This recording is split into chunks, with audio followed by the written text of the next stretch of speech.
Hello students, I am Sarita Bhardwaj, PGT Chemistry from Kendriya Vidyalaya number 1 Udhampur.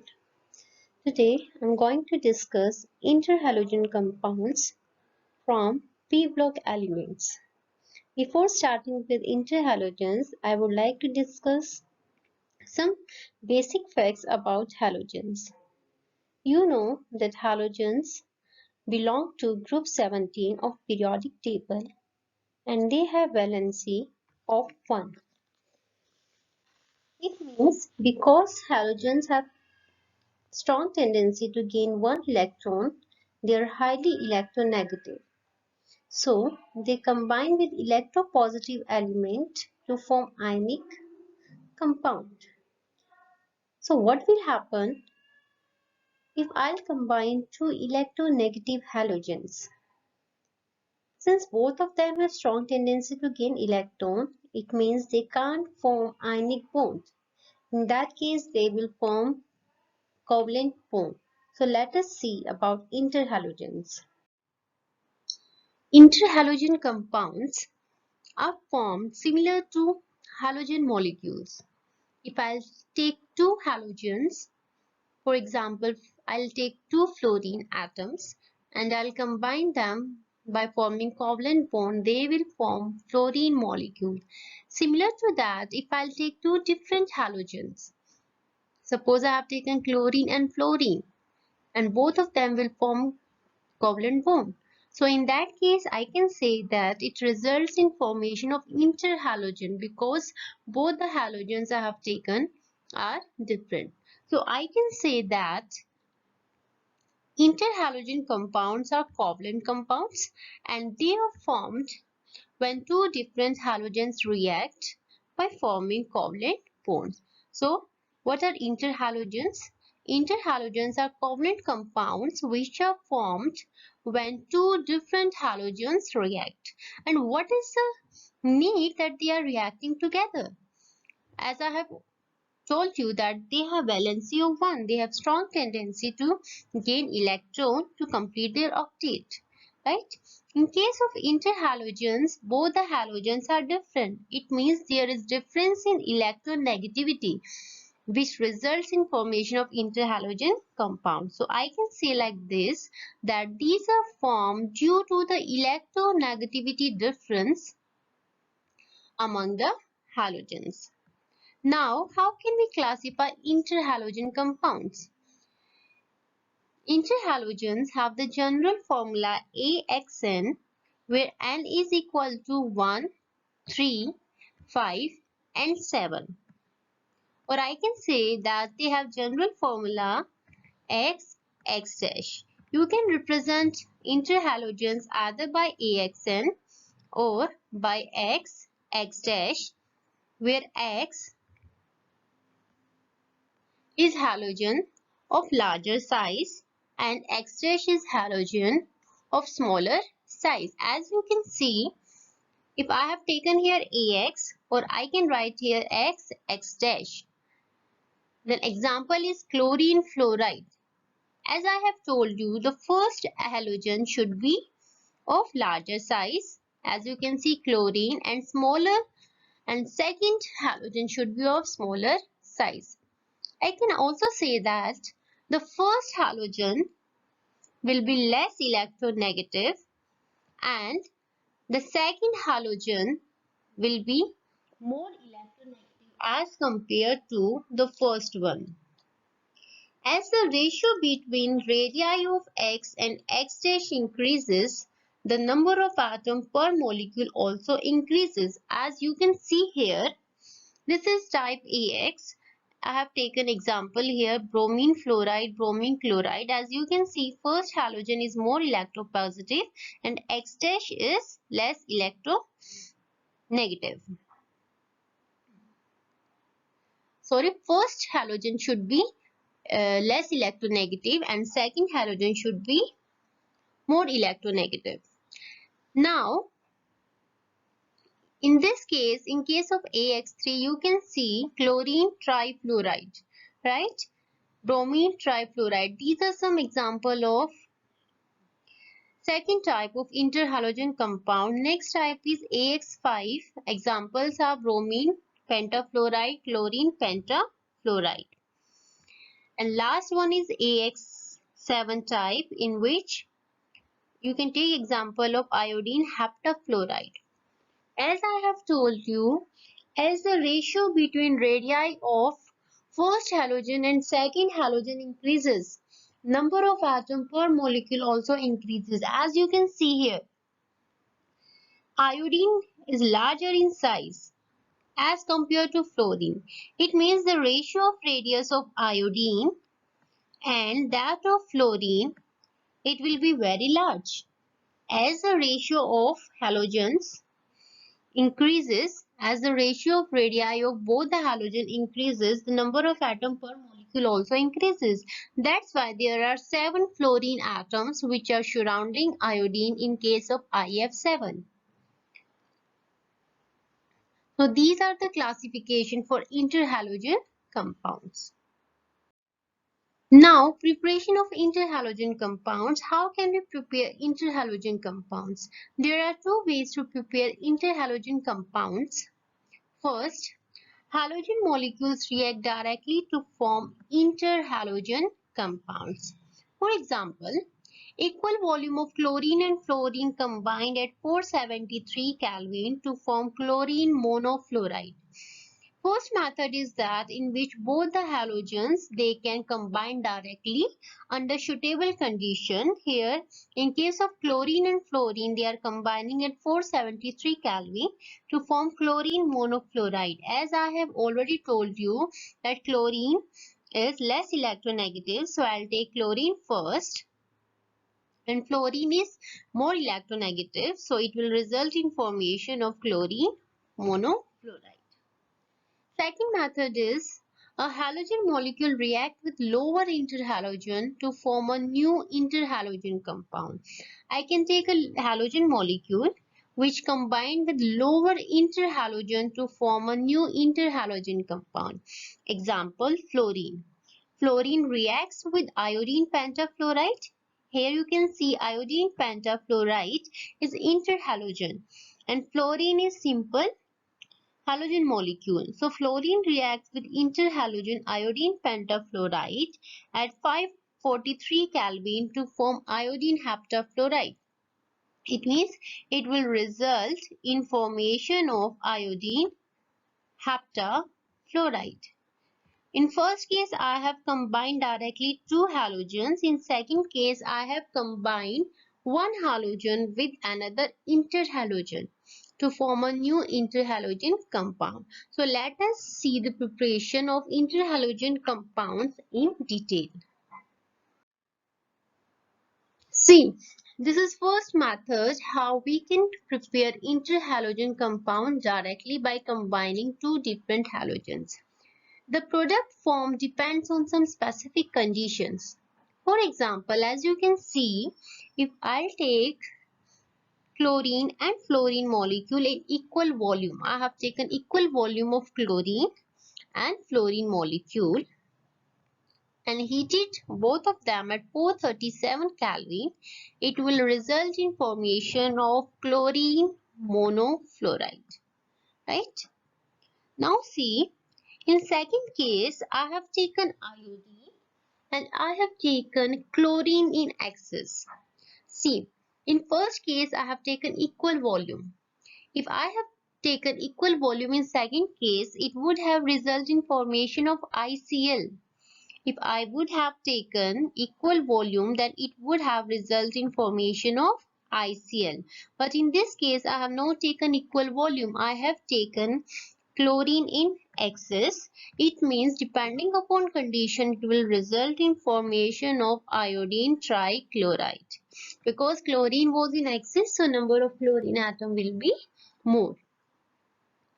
In third case, I am taking bromine plus 3 molecule of fluorine. In this case, I have diluted both of them with water. Both of them are diluted with water. Here also, conditions are different. So, it will result in formation of bromine trichloride. It will result in formation of bromine trichloride. If I'll take equimolar iodine and chlorine, equimolar means I have taken equal moles of iodine as well as chlorine, it will result in formation of iodine monochloride. And in large case, I have taken fluorine in excess. So when I'll combine bromine with fluorine in excess, then it will result in formation of bromine pentafluoride.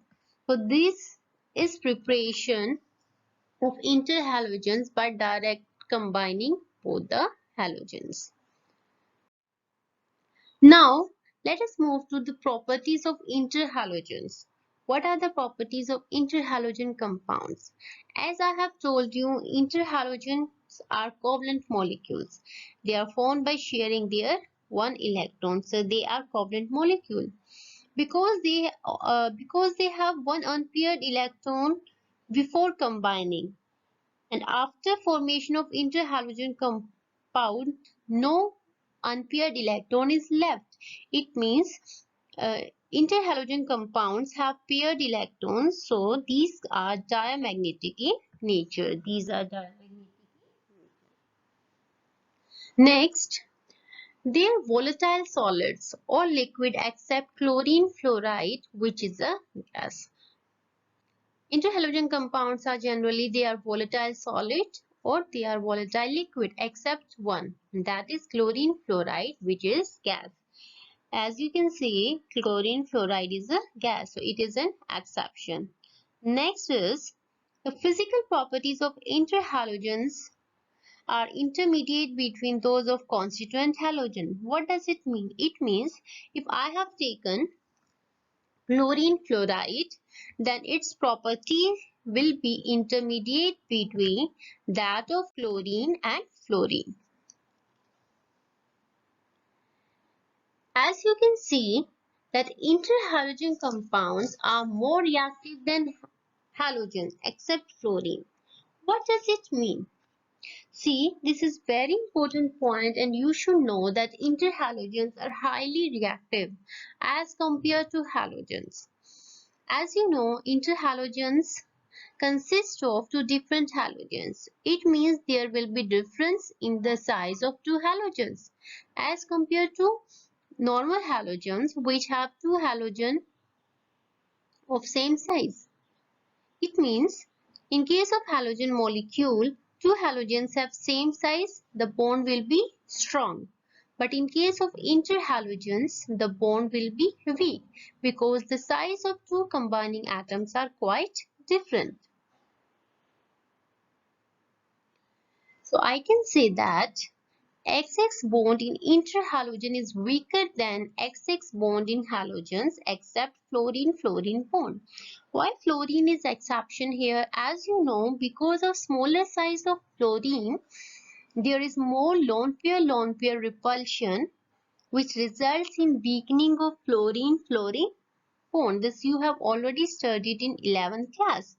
Right? So I can say that interhalogens are more reactive than halogens except fluorine because XX bond in interhalogens is weaker than XX bond in halogens. And why it is weaker? Because of difference in size of two combining halogens, right? Okay. Because interhalogens are highly reactive, it means they will undergo hydrolysis, giving halide, which is derived from smaller halogen, and hypohalite, halate, and perhalate anion derived from larger halogen. As I have told you, interhalogens are highly reactive. It means they will combine with water and it will result in formation of halide or you can say hydrogen halide, and that halogen which I am getting, it is halogen of smaller size. It means as you can see example iodine chloride, here smaller size halogen is chlorine. So it means when ICl is combined with water, hydrogen chloride will result, right? Hydrogen chloride will result, the smaller halogen will combine with hydrogen to form hydrogen halide, and the remaining halogen, which is of larger size, it will form hypohalite, halate or perhalate. In this case, it will form what? Hypoiodide, right? HOI. So you should keep in mind that in exams generally it is asked that what will be the product if I'll take an interhalogen compound and it will undergo hydrolysis. So you have to keep in mind that the smaller halogen will combine with hydrogen to form hydrogen halide, and the another halogen which is larger in size, it will result in either formation of hypohalite, halate or perhalate depending upon which type of interhalogen compound you have taken. Now, I have told you that interhalogens have different structure. It have composition AX, AX3, AX5, AX7. So, on what basis we are saying that these interhalogens have these shapes or these structures? So, these structures have been derived on the basis of BSc-PR theory. Let us see example of linear molecule. Here I am taking AX, or you can say that this linear molecule, if you want to take example, we can take the example of chlorine fluoride. This we have already discussed, chlorine fluoride. Chlorine is a central atom. The first halogen will be central atom.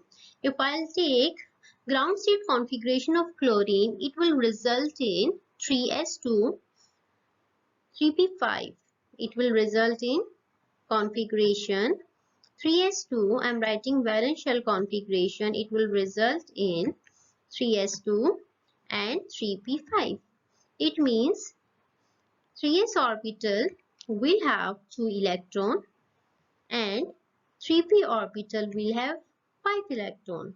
As I have told you that it has one unpaired electron, that's why it combined to form what? Covalent compound. As you can see, there is one unpaired electron in 3p orbital. So, first you have to see that how many atoms are combined with central atom. Here there is only one atom, that is fluorine, right? It means for formation of covalent compound, only one unpaired electron is required in central atom. Here central atom is chlorine, and as you can see here that in 3p5 there is already one unpaired electron. So this was the configuration in ground state. In excited state the configuration will remain same. In excited state the configuration will remain same, and one unpaired electron of fluorine will combine here with this one unpaired electron of chlorine to form covalent bond.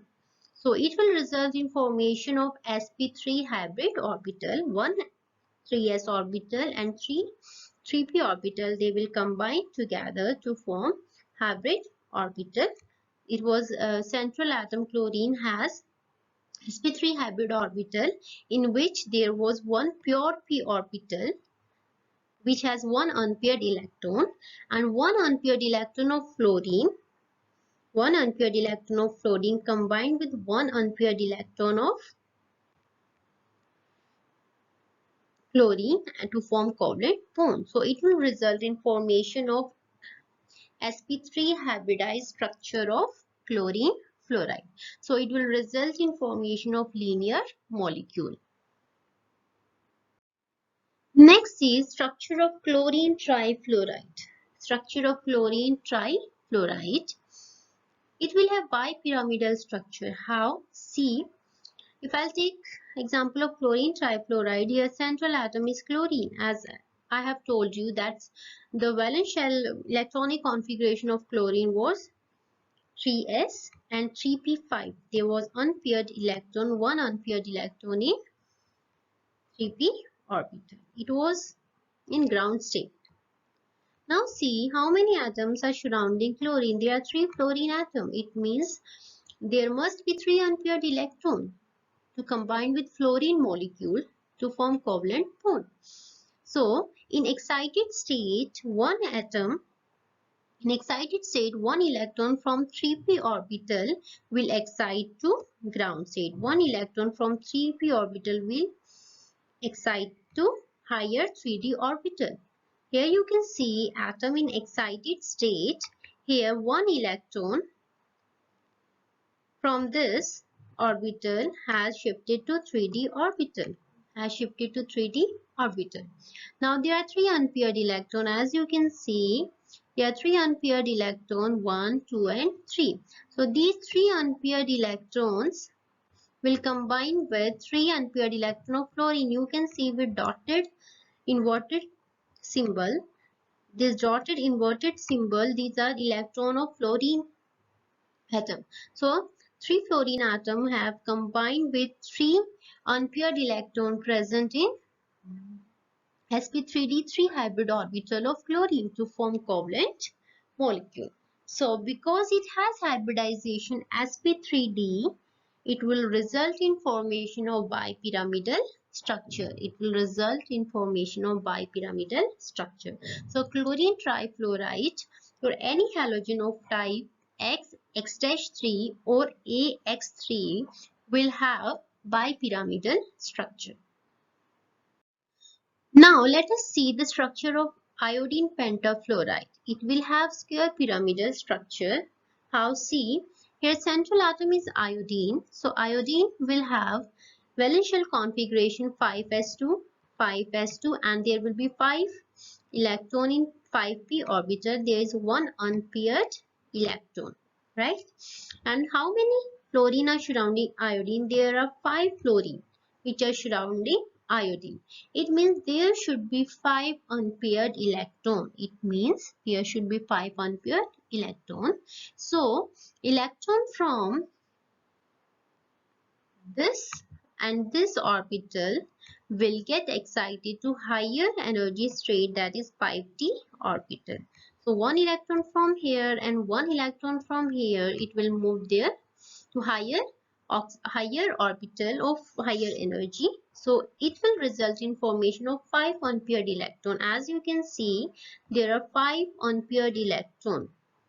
And we also have 5 unpaired electron of fluorine. So 5 fluorine electrons, they will combine with 5 unpaired electron of iodine and they will form sp3d2 hybridized structure of iodine F5.